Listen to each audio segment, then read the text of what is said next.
சமூக நீதியை நிலைநாட்டணும்னு சொல்லிட்டு அத குழி தோண்டி புதைச்சிட்டாங்க. பேசுவது சமூக நீதி, இழைப்பது சமூக அநீதி. இந்த அரசியல் பிழைப்புவாதத்தை நிராகரிப்போம்.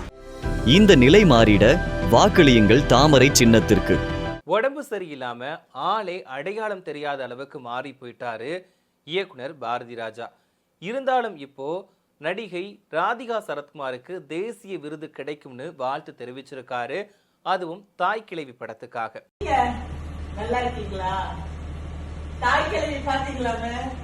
நல்லா சூப்பரா. ஐயோ அந்த சொல்லுங்க, நேஷனல் அவார்டு எனக்கா? சரி, நீங்க சொல்ற மாதிரி நடக்கட்டும். ஃபர்ஸ்ட் உங்க கால வச்சிடுறேன். சாப்பிட்டீங்களா?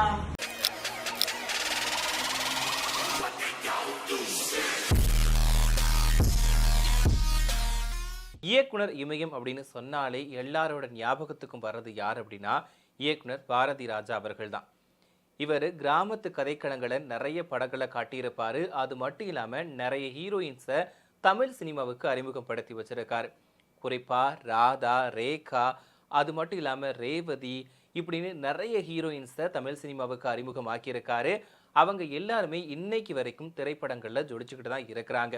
ஸோ பாரதி ராஜா அவர்களால் மட்டும்தான் நிறைய ஹீரோயின்ஸ்க்கு வாழ்க்கையே கிடைச்சதுன்னு சொல்லலாம். ஏன்னா அந்த அளவுக்கு நிறைய பேர் அறிமுகப்படுத்தியிருக்காரு, நிறைய பேருக்கு நல்லது பண்ணி கொடுத்துருக்காரு. கொஞ்ச நாளைக்கு முன்னாடி அவரோட மகன் மனோஜ் இறந்துட்டாரு. ஸோ இது பாரதி ராஜா அவர்களை பெரிய அளவில் பாதிக்க செஞ்சிருந்துச்சு. ஸோ அதுலேருந்து மீண்டு வரவே முடியாமல் இருந்தார். கொஞ்ச நாள் அவரோட மகள் வீட்டில் போய் உட்கார்ந்துருந்தாரு. ஆனால் இருந்தாலும் இப்போ ரீசெண்டாக சென்னைக்கு வந்துட்டாரு. அப்படி வந்தவருக்கு நுரையீரலில் பாதிப்பு ஏற்பட்டு மருத்துவமனையில் அனுமதிக்கப்பட்டிருந்தார். அப்போ பார்க்குறப்போ ரொம்பவே உடல் மெலிஞ்சி பார்க்கறதுக்கே வித்தியாசமாக இருந்தார். அப்படி இருந்த பாரதி ராஜாவா இப்படி மாறிட்டார் அப்படின்ற மாதிரி எல்லாருமே ஆச்சரியப்படக்கூடிய வகையில் எல்லாருமே கொஞ்சம் பார்த்து இன்னும் இப்படி ஆயிட்டாரு அப்படின்னு நொந்து போகிற அளவில் மாறி இருந்தார். அதுக்கப்புறமா முதலமைச்சர் மு.க. ஸ்டாலின் நிறைய பேர் போயிட்டு அவர் நலம் விசாரிச்சாங்க. ஏன்னா திரைப்பிரபலங்களாக இருக்கட்டும், அவருக்கு நெருங்கிய நண்பர்களாக இருக்கட்டும், எல்லாருமே போயிட்டு பாரதி ராஜாவை நேரில் பார்த்து நலம் விசாரிச்சாங்க. ஸோ அதுக்கப்புறமா வீடு திரும்பிட்டாரு. இப்போ மறுபடியுமே அவருக்கு உடம்பு சரியில்லாமல் போயிடுச்சு. இப்போ வீட்டில் தான் உட்காந்து ரெஸ்ட் எடுத்துட்டு இருக்காரு. அதுக்கான ட்ரீட்மெண்ட்டுமே எடுத்துட்டு இருக்காரு. இப்போ கொஞ்ச நாளைக்கு முன்னாடி தாய் கிழவி படம் ரிலீஸ் ஆச்சு. பெரிய அளவில் எதிர்பார்க்கப்பட்ட படம் தான். இந்த படம் எதிர்பார்த்த மாதிரியே வசூல் ரீதியாகவும் வெற்றி பெற்றுச்சு, விமர்சன ரீதியாகவும் வெற்றி பெற்றுச்சு. இந்த படத்தை சிவகார்த்திகேயன் தான் தயாரிச்சிருந்தாரு. இந்த படத்தை சிவகுமார் முருகேசன் இயக்கியிருந்தார். அது மட்டும் இல்லாமல் இந்த படத்துக்கு நிவாஸ் கே பிரசன்னா தான் இசையமைச்சிருந்தார். இந்த படத்தில் பவுனுத்தாய் கதாபாத்திரத்தில் ராதிகா சரத்குமார் நடிச்சிருந்தாங்க. ஸோ பட்டையை கலப்பிருந்தாங்கன்னு சொல்லலாம்.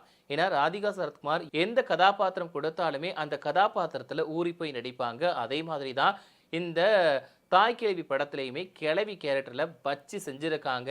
ஸோ இவங்களுக்காகவே இந்த படத்தை பார்க்கலாம்ப்பா அப்படின்ற மாதிரி தான் இருந்துச்சு. ஸோ இந்த படம் பெரிய அளவில் ஹிட் ஆச்சு. ஸ்மால் பட்ஜெட்டில் எடுத்தாலுமே வசூல் ரீதியாக ஒரு நிறைய மடங்கு லாபத்தை தான் அவங்களுக்கு வாங்கி கொடுத்துருந்துச்சு. ஸோ இந்த படம் வெற்றி அடைஞ்சதுக்கு அப்புறமா நிறைய பேர் ராதிகா சரத்குமார் அவர்களுக்கு வாழ்த்துக்களை தெரிவிச்சாங்க.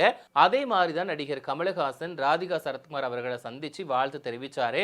அப்போ கமலஹாசன் சொல்லியிருக்காரு, இந்த படத்தை கண்டிப்பாக பாரதி ராஜா சார் பார்க்கணும், பார்த்தா உன்னை கண்டிப்பாக பாராட்டுவார் அப்படின்ற மாதிரி சொல்லியிருந்தாங்க. அந்த டைமில் அவருக்கு உடம்பு சரியில்லைங்கிறதுனால அவங்கள யாருமே மீட் பண்ணலை. இப்போ ரீசெண்டாக பார்த்தீங்கன்னா ராதிகா சரத்குமார் பாரதி ராஜாவை நேரில் போய் மீட் பண்ணியிருக்காரு. அப்போ அவர் பேசின வீடியோக்கள் தான் இப்போ ரொம்பவே வைரலாக போயிட்டு இருக்கு. அதில் என்னன்னா ராதிகா சரத்குமார் கேட்குறாங்க, நான் நடித்த தாய் கிழவி படத்தை பார்த்தீங்களா அப்படின்னு கேட்குறாங்க. அதுக்கு அவங்க நான் பார்த்தேன், கண்டிப்பாக உனக்கு தேசிய விருது கிடைக்கும் அப்படின்னு வாழ்த்தியிருக்காரு.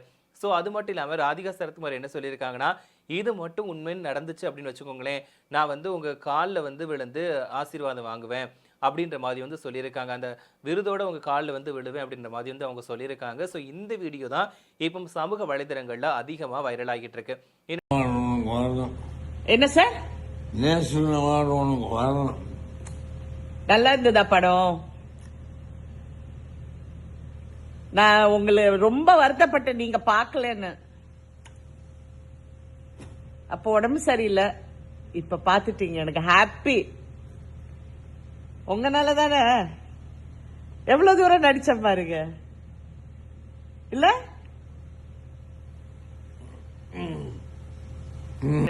உடம்பு சரியில்லாத நேரத்திலையுமே ஒரு நடிகையை வந்து வாழ்த்தியிருக்காரு. அவரோட சினிமா அப்படிங்கிறது, அவரோட சினிமா வாழ்க்கை அப்படிங்கிறது யாராலையுமே பூர்த்தி செய்ய முடியாத ஒரு விஷயம்தான். ஸோ இருந்தாலும் அவருக்குள்ள இருக்கக்கூடிய சினிமா ஆர்வம் அப்படிங்கிறது இன்னுமே குறையலை. உடம்பு சரியில்லைனா கூட அந்த சினிமா மேலே இருக்கக்கூடிய வெறி இன்னும் குறையவே இல்லை. அதனால தான் இந்த படத்தை பார்த்துட்டு வாழ்த்தியிருக்காரு அப்படின்ற மாதிரி வந்து நிறைய பேர் வந்து கமெண்ட்டுகளை பண்ணிட்டு போகிறாங்க.